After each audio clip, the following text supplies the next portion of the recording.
Ancaman Amerika Serikat memanaskan tensi di Timur Tengah. Trump bilang akan menyerang pembangkit listrik Iran jika Tehran tidak segera mencapai kesepakatan yang diinginkan Washington.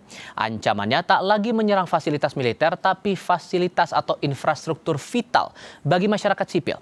Apakah rencana serangan AS terhadap infrastruktur Iran ini bisa dibenarkan menurut hukum perang? Saya akan berdiskusi bersama Guru Besar Hukum Internasional dari Universitas Indonesia Hikmahanto Juwana dan Fauzia Cempaka Timur, analis senior Indo-Pacific Strategic Intelligence. Selamat malam semuanya dengan Tifal di sini. Selamat malam, Mas Tifal. Halo, Mas Tifal. Terima kasih semua bergabung dalam diskusi kami kali ini. Mbak Fauzia, makin ke sini tensi kan naik turun ya, intensitas dari perang antara dua pihak ini. Tapi kalau melihat keadaan yang sekarang, saya bilangnya bagaimana ya? Hilalnya makin terang atau masih abu-abu atau gimana Anda melihat itu?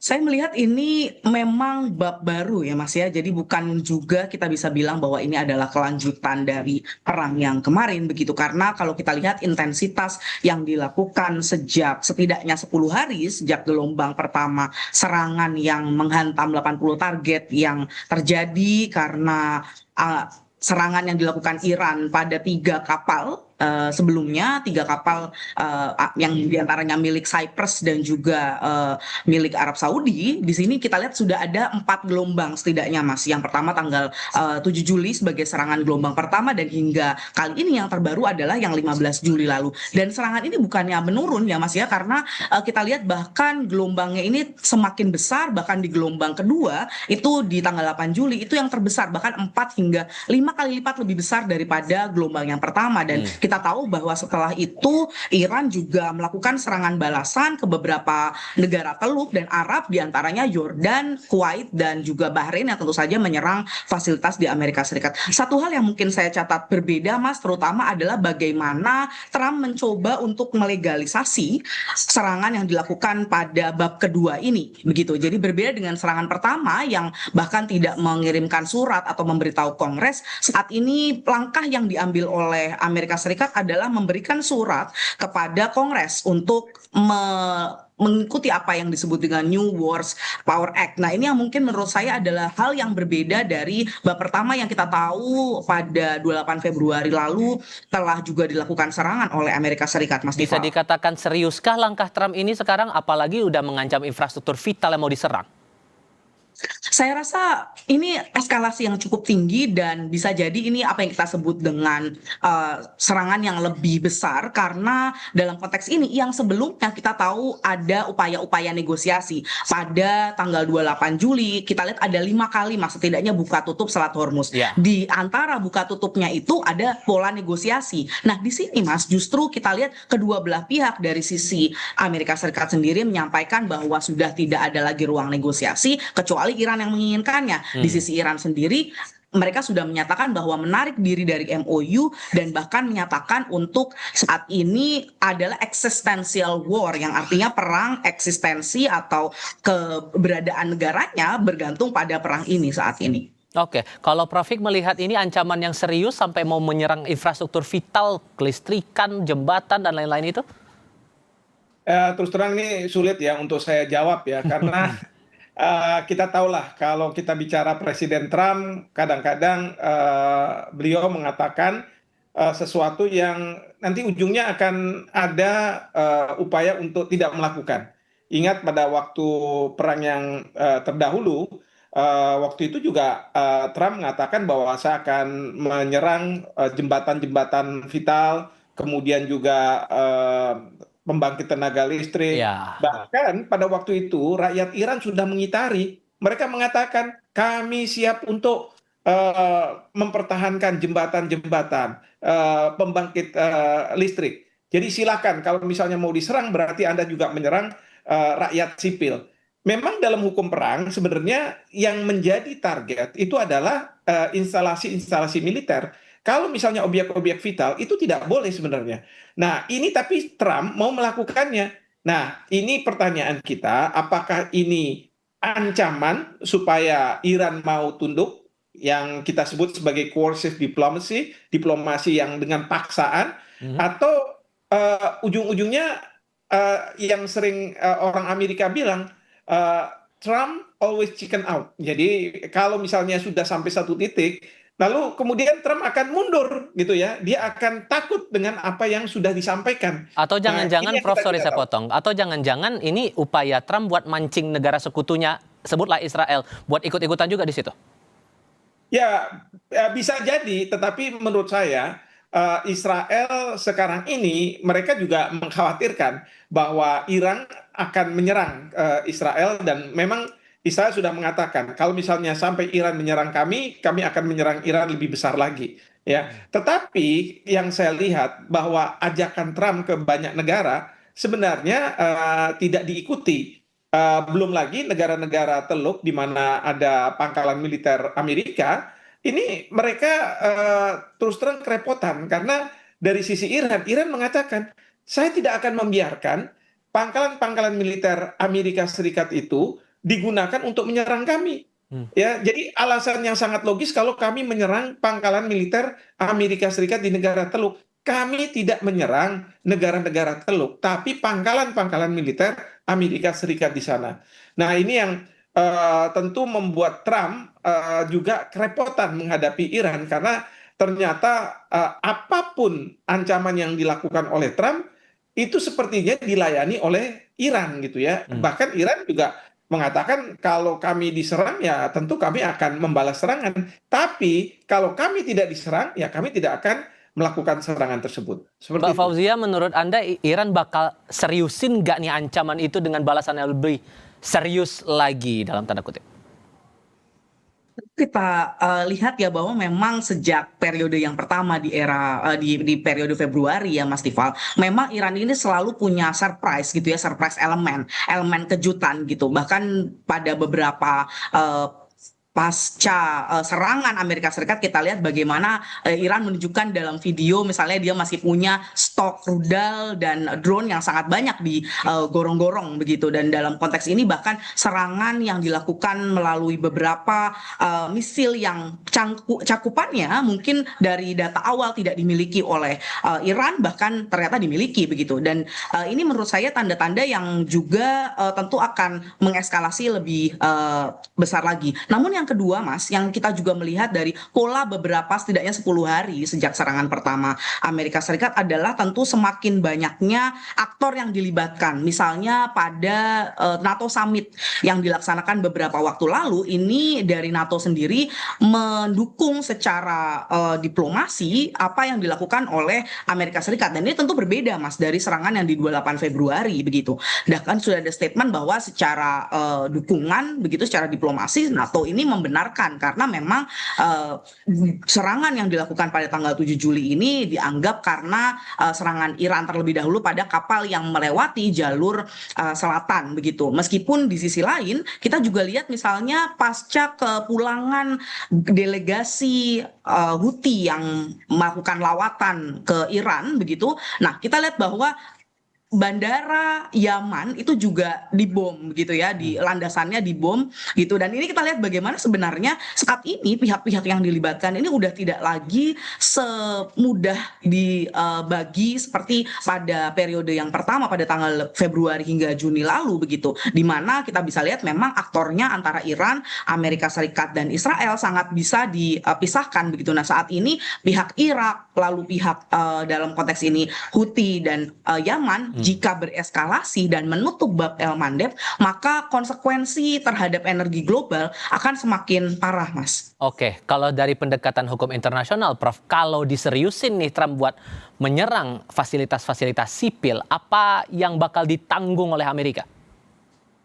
Ya, yang pasti adalah Trump akan dituduh melakukan suatu kejahatan internasional ya, karena ini merupakan pelanggaran terhadap hukum perang.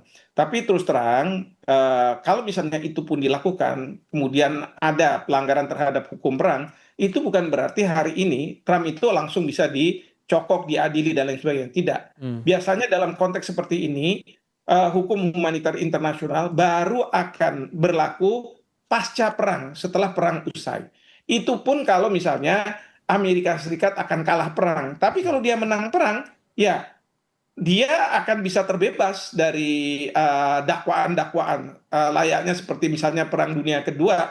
Saya yakin pada waktu itu serdadu Amerika Serikat, ataupun negara-negara sekutu, banyak yang melakukan kejahatan perang, tapi karena mereka menang ya tidak akan diadili. Tapi sebaliknya mereka yang kalah perang tentu akan diadili dan kemudian dikenakan sanksi seperti itu. Kalau serang berbalas berbalas narasi dulu lah sekarang ini. Balas narasi Amerika mengancam, kemudian kita belum lihat lagi real dari balasan Iran akan bagaimana. Kalau betul kemudian dua-duanya akan serius menyerang, saling berbalas serangan seperti itu, perang terbuka ini bakal bagaimana eskalasinya? Kalaupun akan terjadi dalam skala yang lebih masif di luar prediksi kita semua, bisakah kemudian kita katakan upaya untuk berunding kedua belah pihak ini sudah jelas mustahil, atau masih bisakah kita berharap dengan segala konsekuensi yang kita tanggung dalam beberapa bulan ini? Kita masih bisa berharap. Karena apa? Saya monitor Pakistan dan Qatar itu sekarang sedang mengupayakan dengan sangat keras untuk supaya Amerika Serikat dan Iran kembali ke meja perundingan, melakukan kontak-kontak sehingga bisa mengakhiri perang yang sekarang ini sedang bereskalasi. Itu yang pertama. Dan yang kedua, tentu Presiden Trump. Karena begini, serangan ini kalau misalnya tidak dilakukan oleh Amerika Serikat, tentu tidak akan ada balasan dari Iran. Nah, sekarang pertanyaannya adalah apakah Trump akan menghentikan serangan atau tidak. Nah, tentu Trump sekarang ada tekanan di dalam negeri untuk segera mengakhiri perang ini. Karena banyak masyarakatnya yang tidak setuju, meskipun mungkin kalau di Kongres bisa saja Trump masih punya dukungan ya, tetapi dia harus juga berpikir tentang midterm election yang sekarang ini sedang menyiapkan diri, karena dari pihak Trump khawatir kalau misalnya nantinya ujungnya Kongres itu akan dikuasai oleh Demokrat dan dia akan di-impeach. Karena sekali lagi kalau misalnya Presiden Trump menghentikan, maka akan tidak diteruskan dan kemudian akan masuk ke perundingan. Tapi sekarang ini yang menjadi permasalahan bagi Trump, karena sekali dia melakukan serangan, ini istilahnya tidak mungkin dia balik, kecuali ada sesuatu yang membuat Trump mengatakan bahwa oke, kita tidak akan lagi melakukan serangan. Dan sesuatunya itu adalah kalau dari pihak Pakistan dan Qatar berhasil untuk meyakinkan Iran untuk tidak membalas serangan, lalu kemudian mau duduk di meja perundingan. Soal Hormuz dan masalah nuklir ini kan berkali-kali alot tuh dalam beberapa pertemuan ke belakang. Buat nanti seandainya masih ada ruang ke arah sana, sealot apa lagi nanti, Prof? Kita masih bisa berharap nggak sih? Nah, ini yang jadi permasalahan. MOU yang ditandatangani oleh kedua pihak ternyata terjadi perbedaan penafsiran. Jadi kalau misalnya pasal 5 terkait dengan Selat Hormuz ini, dari sisi Iran mengatakan kami yang punya hak untuk mengendalikan, dan itu sudah disetujui oleh Amerika Serikat. Sehingga pada waktu kami melakukan serangan ke tanker, itu karena tanker itu tidak mau mengikuti alur yang sudah kami tetapkan. Tetapi Amerika Serikat mengatakan, oh tidak, Selat Hormuz itu kami yang menguasai. Bahkan kita dengarlah bahwa dari pihak Iran akan mengenakan fee, katakanlah begitu, walaupun itu nanti layanan. Tapi kemarin Trump juga sudah mengatakan bahwa terkait dengan Selat Hormuz kami yang menguasai dan negara-negara yang melewati akan kami kenakan 20%. Walaupun nggak jadi ya. Walaupun tidak jadi, tapi Ditarik lagi. ditarik lagi. Tarik ulur lagi. Nah, ini kan masalah penafsiran, ya, penafsiran. Dan pasal 1 dari MOU sudah mengatakan bahwa kedua belah pihak akan menghentikan segala bentuk serangan. Nah, tapi dari pihak Iran mengatakan bahwa semua pihak itu kan termasuk Israel. Kenapa Israel masih menyerang ke misalnya Lebanon dan lain sebagainya itu. Nah, tapi Amerika Serikat mengatakan, nih buktinya kamu juga masih menyerang di Selat Hormuz gitu ya. Jadi ini memang menjadi permasalahan, dan pada waktu MOU ditandatangani memang sejak awal ini rapuh. Karena apa? Ini merupakan katakanlah kesepakatan yang tarik ulur gitu ya. Akhirnya tercapai, tetapi sangat fragile, sangat rapuh untuk dimisinterpretasi oleh para pihak. Itu yang terjadi. Mbak Fauzi, apalagi kita ingat juga Iran kan sudah pernah bilang akan balas dendam kematian Ayatollah Ali Khamenei ini. Kalau sudah sampai begini, AS pun sudah bilang ancamannya ke zona sipil. Ujung-ujungnya perang terbuka, seberapa besar potensi itu? Saya rasa ada satu hal, Mas, yang menentukan apakah nantinya akan terjadi perang terbuka atau tidak, yaitu apakah Amerika Serikat sendiri memiliki kemampuan untuk tidak hanya melakukan serangan udara, begitu. Karena kalau kita lihat saat ini yang dilakukan oleh Amerika Serikat adalah melakukan secara besar-besaran serangan udara dengan sudah sampai 4 gelombang, dan yang diserang pun sebenarnya kalau dilihat memang tempat-tempat yang sangat tempat pertahanan A2AD atau akses air begitu, dan senjata yang dimiliki oleh misil dan juga pertahanan yang dimiliki oleh Iran begitu. Dan dalam konteks ini, apakah Amerika Serikat sendiri berhasil untuk tidak hanya bertahan di serangan udara jika ini dilakukan, karena ini menjadi problem di perang di Februari hingga Juni lalu gitu, bahwa Amerika Serikat tidak dapat maju ke tahap berikutnya, yaitu melakukan serangan darat. Nah, ini yang sebenarnya kita lihat apakah dapat dilakukan oleh Amerika Serikat. Jika iya, tentu eskalasinya akan semakin tidak tertahan begitu ya, Mas ya. Dan itu yang pertama. Yang kedua adalah apakah tadi ancaman yang diberikan terhadap misalnya pengayaan nuklir, infrastruktur nuklir, atau bahkan jembatan dan infrastruktur sipil lainnya benar-benar dilakukan, karena itu sudah merupakan kotak Pandora, Mas Tifal, yang artinya kalau misalnya sudah sekali dilakukan itu akan sangat sulit begitu bagi Amerika Serikat untuk keluar dari perang lagi yang ke bab kedua ini. Karena kalau kita lihat sebenarnya memang Amerika Serikat sendiri sudah secara energi, Mas, sejak perang dari Februari ke Juni lalu itu sudah mengeluarkan, dari informasi dari International Energy Agency, sudah mengeluarkan 400 juta barrel minyak cadangan yang dimiliki begitu, yang artinya bantalan stok minyak yang dimiliki Amerika Serikat ini sudah semakin berkurang. Dan ketika resiko ini mau dilalui oleh Trump, tentu berarti eskalasinya akan semakin meningkat. Namun saya juga mencatat sama yang disampaikan oleh Prof. Hik tadi, bahwa tentu ketika kita lihat serangan yang pertama dilakukan oleh Amerika Serikat terhadap Iran, yang dilakukan oleh Iran pertama kali adalah justru berkunjung ke Oman begitu, yang artinya konteks Hormuz ini adalah sangat esensial, Mas, dan sangat penting begitu ya, fundamental menentukan apakah akan tereskalasi atau justru terdeeskalasi konflik ini. Adakah hal-hal yang membuat kedua belah pihak bakal melonggar sikapnya? Ini kan udah mau 5 bulan perang ini akan berjalan di antara dua belah pihak, tapi masih adakah sisi bahwa kedua belah pihak akan melonggarkan ego masing-masing, Mbak Fauzia? Kalau saya lihat memang ada satu indikator yang tidak muncul pada saat yang pertama begitu ya, yaitu bagaimana Trump mencoba memasukkan surat ke Kongres, yang artinya meminta approval Kongres. Jika ini terjadi, maka, dan apalagi jika diberikan approval dari Kongres dalam bentuk anggaran atau bahkan approval untuk menyerang, maka paling tidak kita harus melihat perang ini dalam waktu 60 hari, karena jendela waktu yang dibuka oleh New Wars Power Act adalah 60 hari, Mas Tifal. Jadi kita harus siap menghadapi bab kedua yang mungkin panjangnya sekitar 60 hari begitu, untuk melihat apakah ini akan terdeeskalasi atau tereskalasi. Nah, itu yang dari sisi Amerika Serikat. Sedangkan kalau dari sisi Iran sendiri, tentu poin yang paling berbahaya adalah ketika proksi lain, tidak hanya Houthi tapi juga konteks Irak dan juga beberapa yang seringkali dianggap sebagai proksinya Iran ini diaktifasi, Mas. Yang tentu cost imposition, yang artinya beban dari perang ini nantinya tidak hanya untuk negara-negara Teluk dan Amerika Serikat dan Israel saja begitu, tapi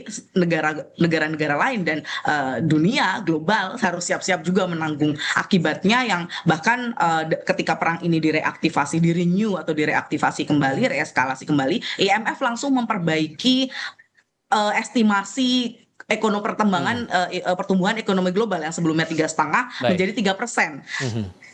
Oke, sehingga Prof. Hik, terakhir untuk Anda, bakal ada yang ngalah nggak di antara dua belah pihak ini?